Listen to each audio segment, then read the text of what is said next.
Sharing is caring. दोनों भाई नाश्ते की टेबल पर बैठे थे। प्रियंका, मेरा नाश्ता कहाँ है? भाभी, मुझे भी ऑफिस के लिए लेट हो रहा है। इस पर प्रियंका किचन में से दोनों के नाश्ते की प्लेट्स लेकर बाहर आती है। लो भाई, आप दोनों का नाश्ता। किसी को भी 1 मिनट का सब्र नहीं है। ये प्रियंका का ससुराल है, जहाँ कोई औरत ना होने की वजह से शादी वाले दिन से ही घर के साथ दोनों भाइयों की जिम्मेदारियां प्रियंका संभाल लेती है। दोनों भाई शांति से नाश्ता कर रहे होते हैं कि अंकुश अपने भाई की प्लेट से पराठे का एक टुकड़ा उठा लेता है। आपको पता है ना, मैं खाना शेयर नहीं करता, फिर भी मेरी प्लेट में से खाना जरूरी है क्या? अरे हद हो गई है, मुझे नहीं खाना अब। अंकुर गुस्से में नाश्ता छोड़कर टेबल से उठ खड़ा होता है। अरे ये कैसा बिहेवियर है अंकुर? एक टुकड़ा ही तो है। एक हो या आधा, मुझे भूख लगी है तो ये सिर्फ मेरा ही है। उसे भी किसी के साथ शेयर करने बैठा तो भूखा नहीं रह जाऊंगा। अरे बाबा ठीक है, अब इस पर भी लड़ाई। दूसरा बना देती हूँ, पर प्लीज ऐसे खाना बीच में छोड़कर मत जाओ, इससे अन्न का अपमान होता है। ओ प्लीज भाभी, ऐसी कोई चीज होती ही नहीं है। आपके पास पैसे हैं, खरीदो और खाओ। अगर नहीं खाया जाए तो फेंक दो। अरे दुनिया में सब यही करते हैं।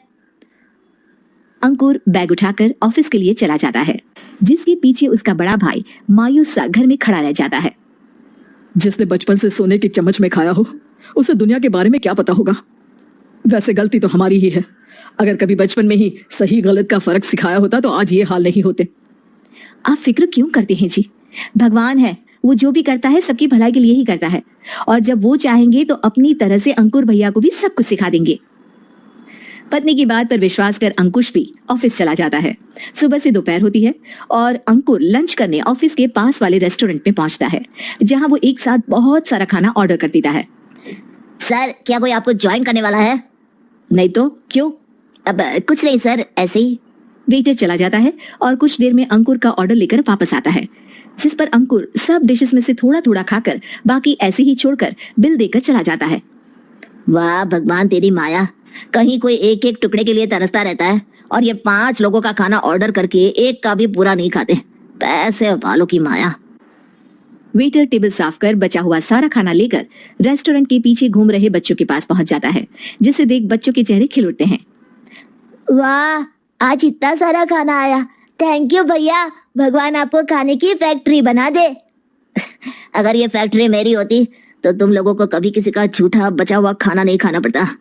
चलो तुम लोग खाओ, पर ध्यान रखो किसी को पता ना चले, नहीं तो मेरी नौकरी चली जाएगी। इसी के साथ दिन बीतता है और रात को दोनों भाई एक साथ घर पहुंचते हैं। कुछ देर में सब डिनर करने बैठते हैं, जहां अंकुश अंकुर को समझाने की कोशिश करता है। अंकुर, अगर हमें लाइफ में सब कुछ मिला है, इसका ये मतलब नहीं कि तुम उसका गलत फायदा उठाओ, बल्कि तुम्हें उसकी मदद से दूसरों को भी मदद करनी चाहिए। भैया, जिनके पास नहीं है उनकी वजह मैं तो नहीं ना, और ऐसे बहुत लोग हैं जिनके पास सब कुछ है। इसलिए अगर मैं एक इंसान कुछ नहीं करूंगा तो कोई फर्क नहीं पड़ने वाला। तुम्हारे भैया बस एक चीज समझाना चाहते हैं कि जिस चीज की हमारे पास कमी नहीं है, उसे बर्बाद करने से अच्छा है कि लोगों के साथ शेयर करें। इससे हम सिर्फ सामान नहीं, खुशियां भी बांटते हैं, और इसमें तुम्हारा ज्यादा कुछ तो जाएगा नहीं। भैया भाभी की बात सुन अंकुर कुछ बोले बिना उठकर चला जाता है। इसी तरह दिन बीतते रहते हैं, जिसमें अंकुश और प्रियंका कोशिश तो बहुत करते हैं, पर अंकुर पर किसी भी चीज का कोई असर नहीं पड़ता। एक दोपहर अंकुर सैंडविच खाते हुए सड़क के किनारे चल रहा होता है। तभी उसकी नजर आइसक्रीम वाले पर पड़ती है और वो सैंडविच सड़क किनारे फेंक आइसक्रीम खरीदने पहुंच जाता है। अब इसे कहते हैं जिंदगी का सुख। जैसे ही अंकुर आइसक्रीम लेकर पीछे मुड़ता है तो एक आदमी को सड़क से वही सैंडविच उठाते हुए दिखता है। वो आदमी बहुत कमजोर, गरीब, जैसे बहुत दिनों से खाना ना खाया हो वैसा लग रहा था। अंकुर उसके पास जाकर खड़ा हो जाता है। उसे देखकर आदमी सैंडविच अंकुर की तरफ कर देता है। आपको भी खाना है क्या? क्या हम इसे आधा आधा कर ले? मुझे बहुत भूख लगी है। वो मेरा ही झूठा सैंडविच है, तुम दूसरा खरीद कर क्यों नहीं खा लेते? इसे क्यों खा रहे हो?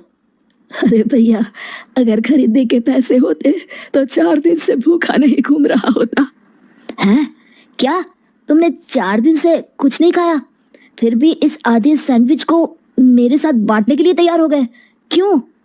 अरे भैया, पैसा नहीं है तो क्या हुआ, इंसानियत आज भी उतनी महंगी नहीं हुई, और ना ही उस पर अमीर गरीब का टैग लगा है जो हम उसे रख ना सके।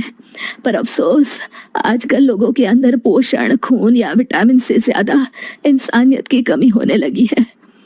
आदमी की बातों से अंकुर को समझ में आ जाता है कि वो आज तक कितना गलत काम करता आ रहा था।